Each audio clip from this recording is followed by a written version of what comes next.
মালিক, ওগো রিজিকের মালিক, ওগো দৌলতের মালিক, ওগো ভালো মন্দের মালিক, তুমি তো সবকিছু করতে পারো। রব বলে যখন বান্দা ডাক দেয় আমার আরো কেঁপে ওঠে। বান্দা কি জানে এটা তার একজন রব আছে, যে রব তাকে ক্ষমাও করতে পারে, যে রব তাকে শাস্তিও দিতে পারে। বান্দা যদি জেনে বলে থাকে আমাকে রব বলে স্বীকার করে নিয়ে থাকে, ও ফেরেশতারা তোমরা জেনে রাখো গাফারতু আব্দি, অবশ্যই অবশ্যই আমি আমার বান্দাকে ক্ষমা করে দিলাম, আমার বান্দাকে আমি ক্ষমা করে থাকি। রব বলে যখন সে ঘোষণা দিয়েছে, ইব্রাহিম আলাইহিস সালাম কাবা ঘর নির্মাণ করা শেষ করলেন সন্তানকে নিয়ে, ইসমাঈলকে নিয়ে।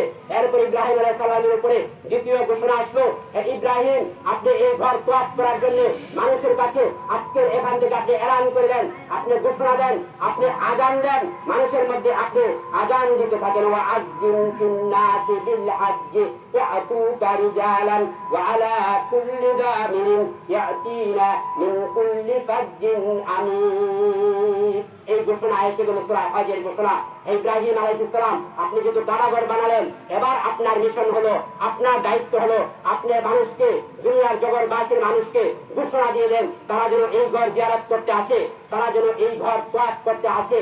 ইব্রাহিম আলাইহিস সালাম এই ঘোষণা পেয়ে তাফসীরে বিভিন্ন লেখা আছে, মাকাম ইব্রাহিমে দাঁড়িয়েছিলেন, কেউ বলছেন সাফা পাহাড়ে দাঁড়িয়েছেন, কেউ বলেছেন উম্মে কায়েস পাহাড়ের মধ্যে দাঁড়িয়েছেন। সেখানে ইব্রাহিম আলাইহিস সালাম বলেছিলেন ইয়া রাসূল, ইয়া আল্লাহ আপনি ঘোষণা দিতে বলেছেন, আমি তো ছোট মানুষ, আমার ঘোষণা সারা বিশ্বের মানুষ, এখানে তো মানুষ নাই, বিশ্বের কাছে ঘোষণা কিভাবে পৌঁছবে?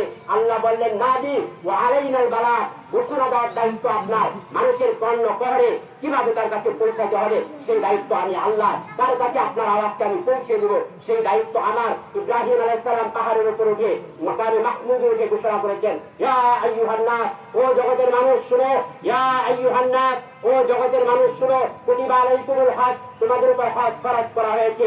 ফাহাজ্জু, অন্য ইবারতে আসছে ইন্নাল্লাহা ইত্তাখাযা বাইতান, আল্লাহ একটা ঘর বানিয়েছেন। ফাহাজ্জু, তোমরা এই ঘরের হজ করো, এই ঘরের তওয়াফ তোমরা করো। আল্লাহর পক্ষ থেকে ঘোষণা, ডানে বামে সামনে পিছনে চতুর্দিকে দাঁড়িয়ে ইব্রাহিম আলাইহিস সালাম সেদিন এই ঘোষণা দিয়েছিলেন। তাফসীরের মধ্যে লেখে যখন ইব্রাহিম আলাইহিস সালাম এই ঘোষণা দেন, পাহাড়গুলো তখন বসে পড়েছিল, পাহাড়গুলো তখন বসে পড়েছিল, সমতল ভূমি জমিন সকল সমতল হয়ে গিয়েছিল, সমস্ত জমি উচ্ছিত হয়েছে। তাফসীরে লেখে সমস্ত পাহাড়গুলো তখন নিচু হয়ে বসে গিয়েছিল, কারণ যেন নেটওয়ার্কে কোনো সমস্যা না হয়।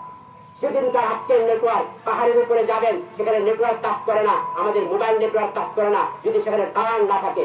ইব্রাহিম আলাইহিস সালাম আজকে আমি তাফসীর করে বলেছি, ইব্রাহিম আলাইহিস সালাম সেদিন ঘোষণা দিলেন, পাহাড়গুলো কেন বসে পড়লো? নেটওয়ার্কের কারণে।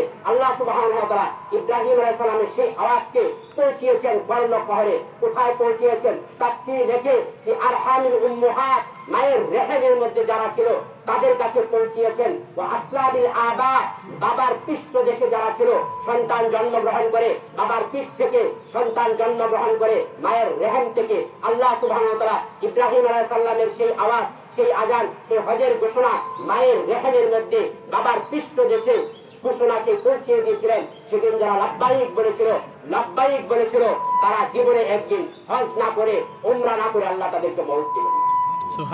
ঘোষণা, এই ঘোষণা আল্লাহ সুবহানাহু ওয়া তাআলা যাদের সৌভাগ্য হয়েছে তাদের অন্তরে, তাদের রূহের জগতে আল্লাহ সুবহানাহু ওয়া তাআলা এই ঘোষণা পৌঁছে দিয়েছেন। আল্লাহর ঘর তওয়াফ করা, আল্লাহর ঘর হজ উমরা করা এত ফজিলতের কাজ। ইব্রাহিম আলাইহিস সালামের সুন্নাত এটা, হজের যতগুলো আমল করবেন প্রত্যেকটা আমল, সাই থেকে আরম্ভ করে, আরাফা থেকে আরম্ভ করে, মিনা মুজদালিফা থেকে আরম্ভ করে যতগুলো আমল আছে সবগুলো আমল ইব্রাহিম আলাইহিস সালামের সুন্নাত। হজ এমন ইবাদত, এটা মরলেও লাভ, বাঁচলেও লাভ, গুনাহ মাফ হওয়ার এত বড় উপকরণ আর নাই। আল্লাহ নবী বলেছেন মান হাজ্জাল বাইতা ফালাম ইয়ারফাত ওয়ালাম ইয়াফসুক কারাজা কায়াউমিন ওয়ালা দাফুমুহু, হজ করে ফিরে আসলো এমন পবিত্র হয়ে ফিরে যায়। আরাফার মাঠে পড়তে দেরি হয়, আল্লাহ সুবহানাহু ওয়া তাআলা তার গুনাহ মাফ করতে দেরি করেন না। মায়ের জন্য থেকে জন্মগ্রহণ করলে শিশু যেমন নিষ্পাপ হয়ে যায়, হজ থেকে ফিরে আসতে অনুরূপভাবে নিষ্পাপ হয়ে যায়। হাদিসের মধ্যে আছে আল্লাহ নবী আরাফার মাঠে আছেন, রাসূলের সাথে একজন সাহাবী আছেন, উটের উপর